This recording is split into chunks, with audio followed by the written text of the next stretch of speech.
Good evening, students, and once again, welcome in the world of partnership accounting.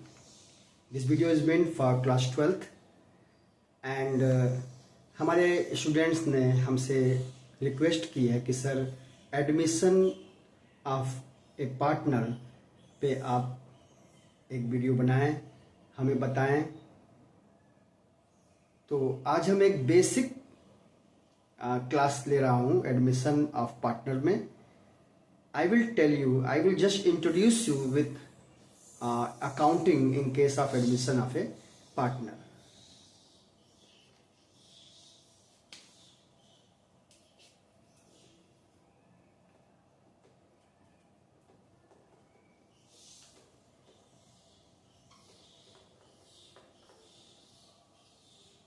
First of all हम ये बताना चाहेंगे कि जब पार्टनर का एडमिशन होता है तो अकाउंटिंग की जरूरत ही क्यों पड़ती है।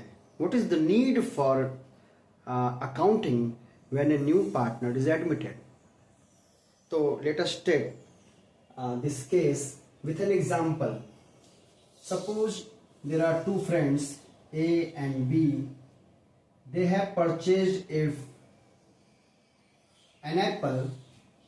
Suppose they have purchased an apple for rupees 20 and they were going to share it among themselves in 50-50. 50%, 50%. Means their profit sharing ratio was 1:1. Profit sharing ratio is equal to PSR 1:1. Meanwhile, one more friend C comes and says that I will also eat apple. From the same apple I will take my part. So now how they will share? There is no condition mentioned. Therefore, 3 equal parts will be made. Equal parts, therefore 1:1:1. In this way they are going to share. Now suppose A and B says to C that you have to contribute your share. We have purchased this apple for rupees 21. They are saying that we have purchased this apple for rupees 21. I have changed this value because it will be easy to divide it. Now how much C will have to pay? C will have to pay 21 divided by 3, that is 7 rupees. तो C को 7 रुपए देना होगा। तो whenever a partner comes in an existing partnership, when a new partner comes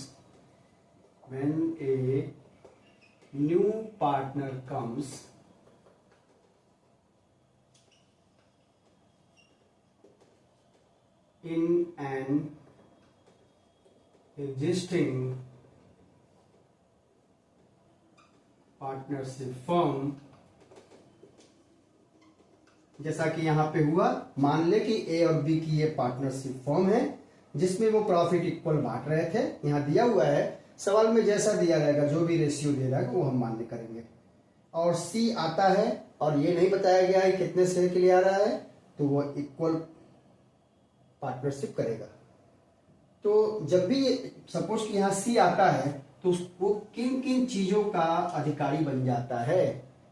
पहला चीज right to share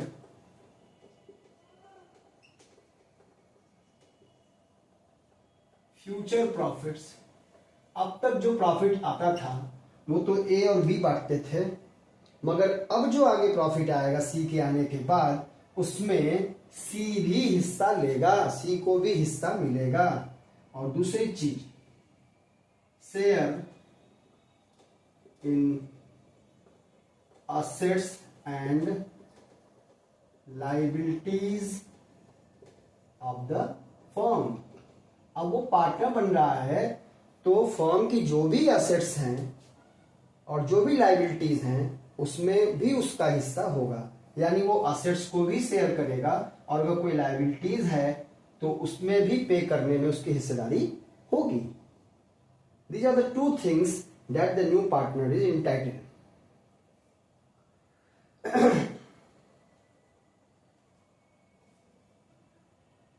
So ये जो होना है, अगर नया पार्टनर आ रहा है तो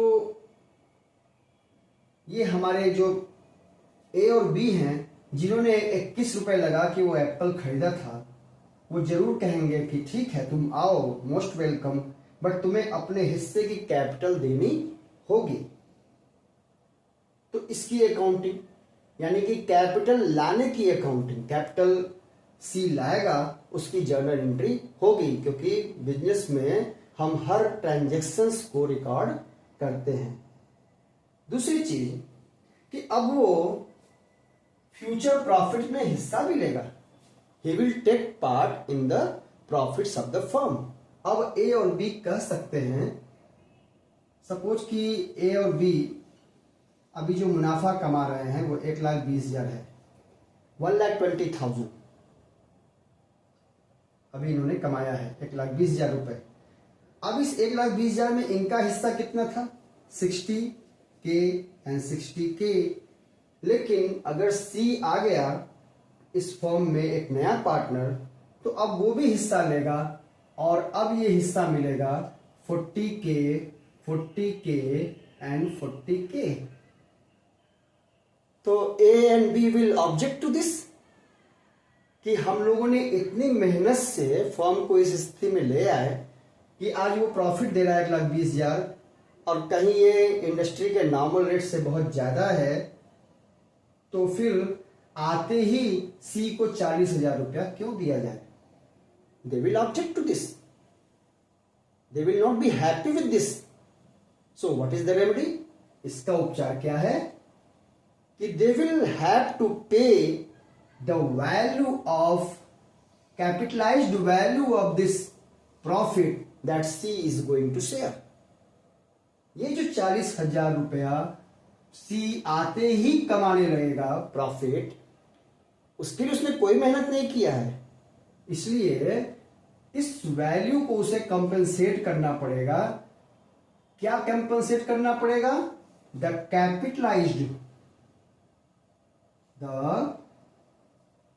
capitalised value of super profit. Normal profit से जितना एक्सेस प्रॉफिट फर्म कमा रहा है वो ए और बी की मेहनत का परिणाम है, और इसलिए अगर उस प्रॉफिट को ये शेयर कर रहे हैं तो इसका कैपिटलाइज्ड वैल्यू इनको देना होगा। And this is known as what? Goodwill. इसी को हम गुडविल कहते हैं। तो इसका मतलब ये हुआ कि नया पार्टनर जब आएगा तो न केवल कैपिटल लाएगा बल्कि गुडविल का पैसा भी ले आएगा, और उसके लिए हम लोग जर्नल एंट्री पास करेंगे।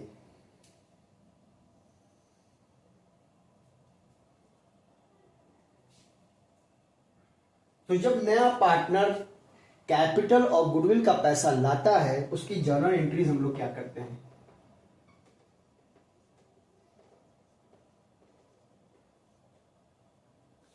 पैसा ला रहा है, कैश फॉर्म में ला रहा है, कैश अकाउंट डेबिट टू नया पार्टनर की capital C's capital account to premium for goodwill. Suppose कि कैपिटल के रूप में ये ला रहा है 2 लाख रुपए और गुडविल के लिए ला रहा है 50,000 रुपए, तो ये टोटल पैसा कितना ला रहा है? 2,50,000 रुपए। अब इसमें बहुत सारे वेरिएंट हो सकते हैं, किसी केवल कैपिटल लाएगा, गुडविल का पैसा कैश में नहीं ला रहा है, तो वहां पे जर्नल एंट्रीज बदल जाती हैं। बेसिक एंट्री अगर कैपिटल का गुडविल का पैसा कैश में नहीं लाएगा तो उसके करंट अकाउंट को डेबिट किया जाएगा, वहां पे जर्नल एंट्रीज बदल जाती हैं। और ये जो गुडविल का पैसा लाएगा इसको पुराने partner premium for goodwill account debit to A's capital to B's capital, इस तरह से करके ये 50,000 रुपए को ये बांट लेंगे ए और बी। जैसा कि इस सवाल में हमने देखा था कि इनका रेशियो क्या था, 1:1। नए पार्टनर का भी कोई रेशियो दिया नहीं था और इसलिए जो सैक्रिफाइस करेंगे ए और बी वो इक्वल ही होगा, इसलिए 50,000 को ये लोग इक्वली बांटेंगे। 25,000 और 25,000 से इनको क्रेडिट किया जाएगा। तो this is the very basic entry, but I try to explain you the concept कि what is the need for accounting when a new partner comes in. One more thing I would like to say right now, नया partner profit में तो हिस्सा लेता ही लेता है, वो assets में भी हिस्सेदार बन जाता है, असेट्स में और लायबिलिटीज में भी। तो अब जरा एक कल्पना कीजिए, जस्ट इमेजिन कि ए और बी ने मिलके एक बिल्डिंग खरीदी थी 5 लाख रुपीज में, और उस बिल्डिंग की कीमत इस समय 90 लाख रुपए हो गई है, और सी अब नया पार्टनर बन चुका है और he has right to share assets. अब उस असेट में उसका भी हिस्सा होगा, तो क्या ए और बी को ये बात पसंद आएगी कि 5 लाख का असेट जो हमने खरीदा था उसकी वैल्यू 90 लाख हो चुकी है, और उस 90 लाख में अब इनका भी हिस्सा होगा सी का, और he will have the share of 30 lakhs। Just आती as soon as he comes into the firm, he becomes the owner of the land for ₹30 lakhs, जबकि उसमें उसका कोई योगदान नहीं है। अकाउंटिंग होनी चाहिए कि नहीं होनी चाहिए? होनी चाहिए, और इसलिए हम बनाते हैं क्या, रिवैल्यूएशन अकाउंट। रिवैल्यूएशन अकाउंट बनाते हैं, और यहां पे हम असेट्स के मूल्य में वृद्धि हो रही है तो उसको भी रिकॉर्ड करेंगे। If there is increase in the value of asset that will be recorded. If there is decrease in the value of asset by depreciation etcetera that also will be recorded. If there is increase in the value of liability, that also will be recorded. If there is decrease in the value of liability, that also will be recorded. If there will be increase in the value of assets, so there will be profit to the firm. If there will be decrease in the value of asset, so that will lead to loss of the firm. And if there is increase in liability, so that will lead to loss of the firm. And if there is decrease in liability, then there will be profit to the firm. तो इस revaluation account में हम इसको दिखलाते हैं, और finally जो इनको calculate करके जो भी नेट प्रॉफिट, सपोज करें नेट प्रॉफिट आया, तो उस नेट प्रॉफिट को पुराने पार्टनर्स ए और बी आपस में बांट लेंगे। Profit on revaluation will be credited to old partners capital account, और उसके लिए एंट्री क्या करते हैं, profit on revaluation debit to all partners capital, यानी A's capital account and to B's capital account.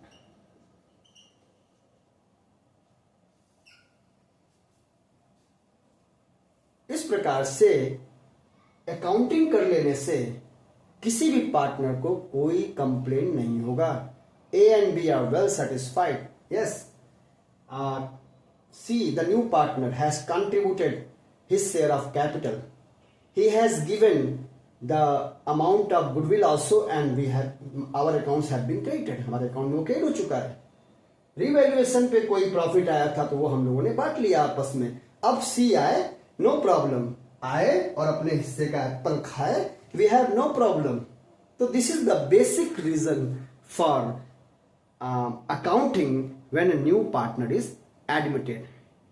Dear students, हमें उम्मीद है कि आपको basic of admission of a partner की अकाउंटिंग अच्छे से समझ में आ गई होगी, और अब इस पे हम एक और डिटेल वीडियो बनाएंगे जिसमें हम कोई क्वेश्चन लेके उस क्वेश्चन को सॉल्व करेंगे. There are too many variants in partnership admission accounting. Therefore, it is not possible to explain everything in one video. Therefore, certain few videos also I will prepare for complete understanding of the partnership accounting in case of admission of a partner. So, thank you very much. Or please do not forget to write your comments in the comment section. If you have any question in your mind, please write in the comment section. I will try to resolve it. And do not forget to share with your friends. If you find it's useful, then please like it and subscribe to my channel. Thank you.